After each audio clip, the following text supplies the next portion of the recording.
la revue des titres. Nous sommes avec Mortala Gaye comme tous les matins, mais c'est la dernière la dernière de la semaine. Bientôt le week-end. Bonjour Mortala. Bonjour Fatih. Alors, bien réveillé? Bien réveillé et d'attaque. Et cette fin de semaine? Voilà, toujours on va se reposer 48 heures pour revenir. Et puis, bonne fête à nos amis chrétiens. Bien, très bonne fête à vous, chers téléspectateurs de la communauté chrétienne. On va entamer cette revue des titres avec l'Observateur. L'Observateur qui nous plonge un peu dans l'enfer de la prison de Diourbel, marqué par les décès, violences, évasions, sexualité. Ce bilan à mi-parcours des interventions, l'Obs nous dit que les sapeurs-pompiers lâchent les morts du Covid.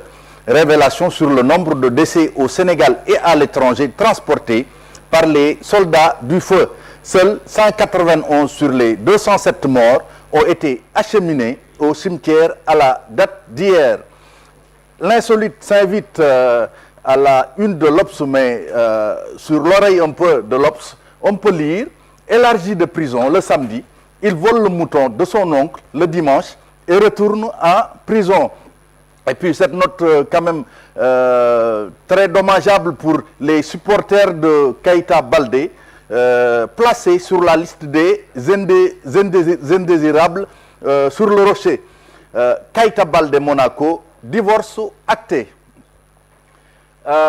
Tribune met à sa une impuissance, implosion sans arrêt des cas de Covid-19, démultiplication des contaminations, 153 cas positifs, dont 106 cas communautaires, 50 cas de Covid-19 dans la seule commune de Kolda. Et cette bataille rangée entre Tiantakoun, des blessés et 8 arrestations. Troisième mandat d'Alassane Ouattara. La Côte d'Ivoire en feu. Une menace, mais ce n'est pas le feu qui menace cette fois-ci. Dans la, c'est la bombe pneumatique qui menace. Parce qu'il y a eu, selon le journal, une recrudescence des accidents de la route, absence de réglementation sur les pneus, reprise du dialogue politique. L'AS nous dit que c'est la veille d'armes chez Famara Sagna. Walf Quotidien nous parle un peu nous annonce ce voyage du président Macky Sall chez Macron le 26 août. Macky, porteur de pancartes des entreprises françaises. Et puis sur le bandeau de Walf Quotidien, on peut lire vague de libération chez les célébrités. Les VIP prennent leurs vacances hors de Rebeuss. Les Échos nous amènent un peu nous mènent par une visite guidée à l'hôpital d'Al Djam. L'hôpital d'Al Djam qui, selon le journal, serait un grand dispensaire. Le docteur Mamadou Diouf qui parle. L'acte posé par le professeur Touré est très éloquent pour illustrer un des gros problèmes au Sénégal, la hiérarchie des priorités. Et puis, non-port de masque, la gendarmerie déploie les gros moyens et encaisse 10 millions en 72 heures. Toujours ce focus sur l'hôpital d'Al Djam, enquête braque un peu les projecteurs sur Dalal Djam pour nous dire que c'est un géant au pied d'argile, construit à hauteur de 50 milliards pour être le fleuron de l'hôpital sénégalais. Dalal Djam traîne son spleen depuis 4 ans. Cheikh Tidiane Biteye, consultant de football, dit ce que beaucoup d'observateurs pensent tout bas. Ghana a intérêt à se ressaisir très vite. Je pense que c'est en rapport avec le match noté sur 4 par l'équipe lors de 8e de finale de la Champions League. Libération nous amène à Ecobank pour nous dire que les comptes de la Sénélec logés à Ecobank sont bloqués pour une créance de 2 milliards. Sale temps à Sénélec. La Société nationale a saisi le juge pour solliciter une main levée et jure qu'Amadouli n'est plus DG d'Akili. Maladie à coronavirus, 360 cas en 48 heures.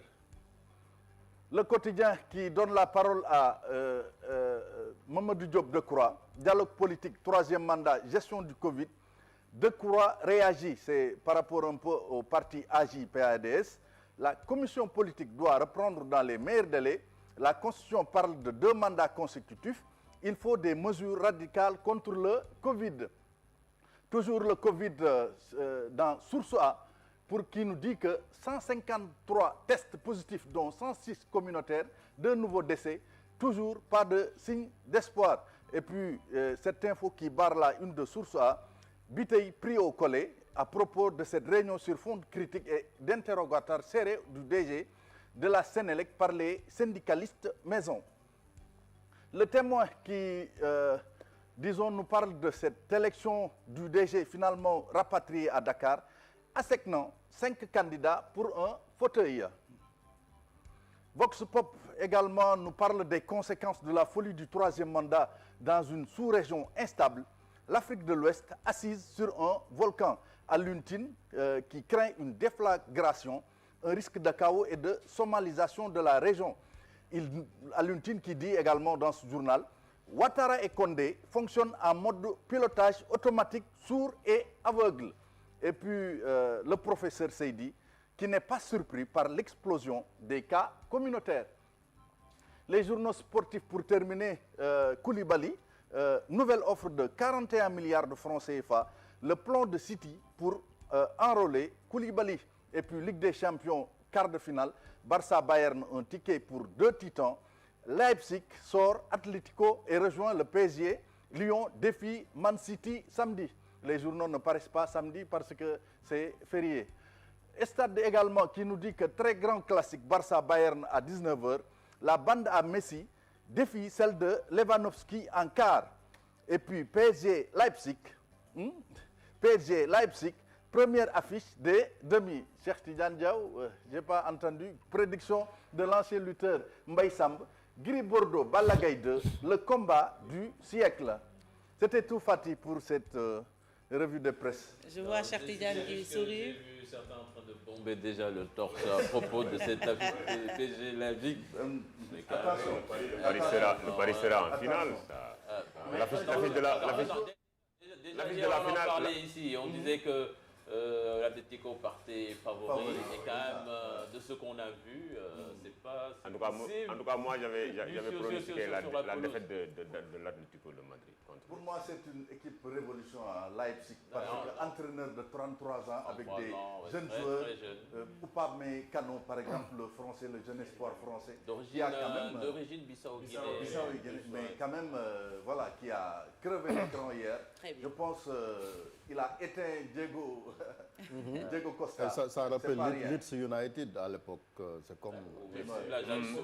Voilà, l'Ajax d'Amsterdam là, avec la génération. Et puis ce soir, il y a Boateng qui donne rendez-vous à Messi. Et retrouver Messi Boateng. On espère que ça se passera de la même façon. En tout cas, la finale sera Paris-Barça. Et que le vainqueur n'aura Barça. aucun mérite, parce que c'est une coupe Corona, de toute façon. Les divins, quoi.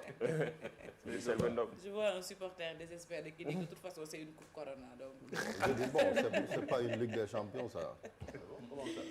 Parce que le Real est éliminé. Des stades, Jérémy, même pas. il est un peu aigri ce matin. Pas de phase aller-retour, stade vide. Les matchs directs, les qualifications directes. Lorsque sa nouvelle équipe Liverpool était éliminée, il n'y avait pas encore la pandémie. Bon, il y avait le corona, mais c'était juste à l'aube. Mon club de cœur, c'est Manchester United. Tu supportes Mané depuis 3 ans. Très bien. Alors on peut passer à la pensée du jour, Mortala. Le proverbe africain du jour, je pense tout le monde peut lire, à corriger un têtu, on perd son temps. C'est le proverbe africain du jour. Je pense nos jeunes qui rechignent encore à porter le masque devraient s'inspirer de ça. Très bien. Voilà, la gendarmerie est là, ou les forces de défense sont là en tout cas pour faire respecter. Voilà, Et selon Larousse, une personne têtue, c'est un individu quand même obstiné à montrer un attachement, obstiné à ses décisions, difficile quand même à convaincre, caractériser. Par un entêtement extrême quand même. Une personne qui refuse de comprendre autre chose que ses convictions. Et puis il ne faut pas perdre son temps du tout. Le temps nous est précieux. C'est ça. Merci beaucoup Mortala. Merci également à toi Mamadou Fall pour cette contribution. On te souhaite un très bon week-end. Très bon week-end Fatih. Rendez-vous lundi, Inch'Allah. C'était Mortala Gaye pour la revue des titres. Mamadou Ndiaye est avec nous. Vous l'avez compris, quand il s'agit de sport, voilà, les passions se déchaînent. Bonjour Mamadou Ndiaye et bienvenue chez toi. Bonjour M. Fatih, bonjour chers collègues, bonjour aux téléspectateurs. Alors Mamadou Ndiaye va nous parler tout à l'heure des TIC, technologies de l'information et de la communication, mais tout de suite, miroir régional.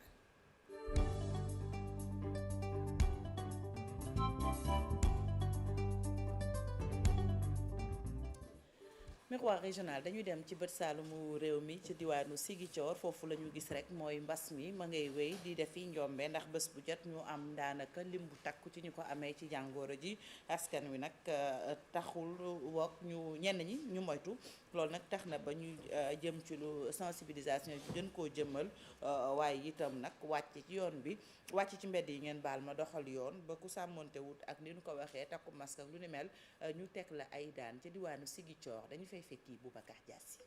yokkute bu doy waar yu cas positif bu Covid-19 ci diwaan bu Ziguinchor rawatina ci capital bët Saalum réew mi nga xamante ni moom dong li mu am ci cas positif yu Covid-19 weesu na moitié lépp luy cas ci diwaan ba tax na bi kilifay commune bi sol seeni dàll ngir waxtaan ak askan wi. waxtaan ak ñëpp waxtaan ak imaam yi waxtaan ak délégué de quartier yi waxtaan ak association de jeunes yi tànn nañu ay kilifa yu bare pour.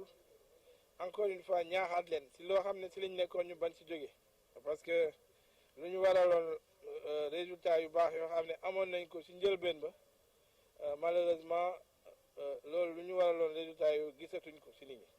kilifa yi woote gii leen ndaje ca mairie bu Ziguinchor bi ñu génnee ci ndaje gi bi nga xamante ni dañ cee profité artu population bi kilifa yi jël ndogal ni dañuy wàcc ci bépp barab bi askan wi di daje te ñu daal di ko tàmbali fii ci marché Saint-Maur bu Ziguinchor. mënut dañu toog chaque jour di gis à Ziguinchor ay 20 cas ay 10 cas mais mënul nekk dafa mel ni population bi kon ñu ëpp ci ñoom dañu def maa tey mais ki def maa tey nag mais da nga jàkkaarloog yoon dafa yow la mu war a def parce que le 2 mars ba léegi ci diiru juróom-benn weer am nañu ñaar téeméeri cas ak juróom-benn fukk loolu warul te ñu ci ëpp doole boo xoolee daanaka mën naa ne xale yi ci lañ bokk mag ñi naam ñëw ci ëpp mais loolu dafa doon loo xam ne dafa warul en tout cas daal gis nañ ne daal sur ces 260 cas bon 141 ay communautaire la 110 cas contact ak 9 importés donc cas communautaire yi moo ëpp Ziguinchor mais lu tax cas communautaire yu bëri parce que loolu ci ñun la. ndaxte suñu sukkandiku ci seen i wax askan wi daal amatul lay ngir bañ a takk ay masque joxe nañ ci également ay masques yu bëri ay gel hydroalcoolique joxe nañ également lépp loo xam ne kit d'hygiène la bokk na ci également kotol et cetera en tout cas daal amul kenn ci population boo xam ne tey mënta wax jotul ci préfet wala jotul ci maire wala jotul ci conseil départemental wala jotul également ci ay bonne volonté li nga xam ne mooy matukaay yi maanaam gunge def nañ ko li ci des nag mais ginnaaw nag bu ki mbaar comme que lii am na ba pare. te commune bu Ziguinchor dafa bokk ci juróomi commune yu Sénégal yu ëppale ay cas positif du coronavirus. si région yoo xam ne moom la feebar bi général boo génnee Dakar génnee région de Thiès ak région bu Louga Ziguinchor moo si tegu région Ziguinchor. te si biir région Ziguinchor boobu suñu commune bi di jouer rôle bu important mais xeex bu njëkk bi xeex bu gën a am solo mooy d'abord si biir quartier yi il faut que ñëpp sóobu si xeex bi ma am yaakaar ni que ñëpp bu ñu si jàppee dinañ am résultat yoo xam ne moom la ñu escompté. gannaaw bu autorité yi defee bii la opération ci marché Saint-Maur bu Ziguinchor jot nañu teg loxo yenn ci askan wi. duñ jàpp mën na juróom fukk waaw donc déjà tàmbali la rek parce que bi ñu commencé yàggul donc boo gisee lu tax am résultat xam nañ ne la ñu waroon def nañ xam nañ ne aussi ñoom ñoo tooñ. waaw ku tooñ da ngay nangu tooñal li lay yoon teg nga nangu ko ci ndax yaa ko def donc loolu daal mooy solo si. kilifay département bu Ziguinchor digle ni opération yu ni mel daañu wéy ci capital bët Saalum réew mi fii la mbas mi delluwul gannaaw. Boubacar Diassi ca diwaanu Ziguinchor loolu nag am ca Ziguinchor ak mbas mi loolu daanaka moo am ci région yu bëri xam ngeen ne fan yëpp ñu ngi am nag ay lim yu takku ci cas communautaire Ziguinchor ma ngay jot wàlla moo xam cas contact wala cas communautaire duñ ci sori Boubacar Diassi lañ ci àndal Boubacar ñu ngi lay nuyu di nuyu waa Ziguinchor.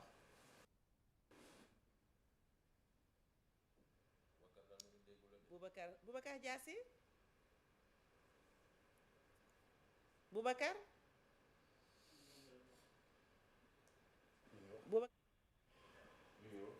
mi ngi wax mais ñun dégguñu ko bu fekkee ni problème dafa mel ni jafe-jafe connexion lañ ñu wax ne moom la amee moo tax dégg-dégg bi neexul mais l'essentiel moom mooy mbas mi ak tolluwaay bi Ziguinchor bis bu set ñu am nee na fukki kaa jëm kaw ba noppi itam am ñenn ci askan wi ñoo xam ne sàmmonte wuñu woon ak respect mesure barrière ba lu ñu ko déggee mooy takk masque ñàkk sa bopp ñàkk ñi ngay jëflanteel ñàkk sa njaboot loolu nag tax na ba ñi nga xam ne ñoom lañ dénk yoon foofu ca Ziguinchor ña ngay wàcc di ko doxal ku takkul masque ñu teg la daan yi ko wax c'est très important. non c'est très important gis nañ police ak gendarmerie liggéey bu am solo bi nga xamante ne ku nekk zone bi ngay gérer sécurité bi yaa ngi koy def ngir rek nit ñi respecté takku masque mi ku ko deful ñu amande la te alamaan yooyu gis nañ mi ngi jur njëriñ ndax gis nga ñu ne fukki million déjà ci ñaari fan gendarmerie récolté na ko muy lu am solo te je pense que loolu koppar yooyu dina tax nit ñi aussi gën cee góorgóorlu Ziguinchor comme ni nga ko waxee colloque bi ministre de l'intérieur def conférence de presse bi semaine passée Fatick mooy 4e région bi nga xamante ni moom moo ëpp lu fa am ay cas positif ci coronavirus li ko waral nit ñi waxoon nañ ko parce que zone frontalière la ñaari réew déjà seq nañ ko mu yoo xamante ni dem beeg dikk bi ak déplacement yi doon gënoon na compliquer situation bi et je pense que loolu tax na kon kilifa yi di gën a vigilant ci wàllu woowu. Très bien. Voilà mais ñuy naqaru tamit le fait que police obligée di intervenir pour force nit ñi ñuy takk seen masque parce que suñ leen koy defloo c'est pour ñoom la quoi ça nous renvoie à ce proverbe de Mortala bi mu doon wax ni léegi rek nit ñi ñoom ñoo war a takkal seen bopp masque yi.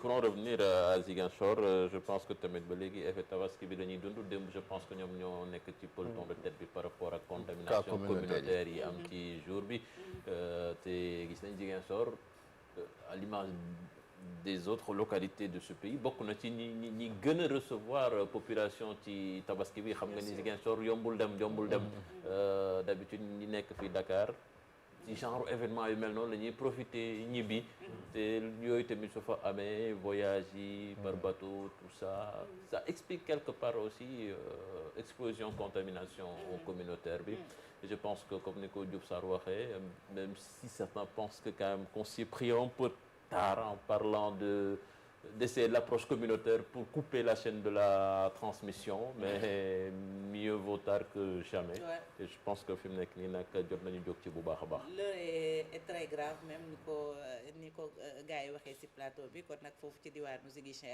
Ziguinchor wala Ziguinchor ngeen baal ma askan wa itam ña nga leen di ñaax ñu gën a takk seen masque noonu itam la ñu koy sàkkoo ci bépp askan bu dëkk fii ci réew mi moo xam nga nekk Ndakaaru Thiès Mbour wala sax ba Bargny foo mën a nekk rek takkal sa masque bu ko defee nga ñàkk sa bopp ñàkk ña ngay jëflanteel léegi dañuy dem ci culture itam daan waxtaanee ak leneen loo xam ne exclusivité la fii ki ñu dalal ci plateau bi di suñu naataango bu groupe Futurs Médias Mr Olivier ñu ngi leen nuyu.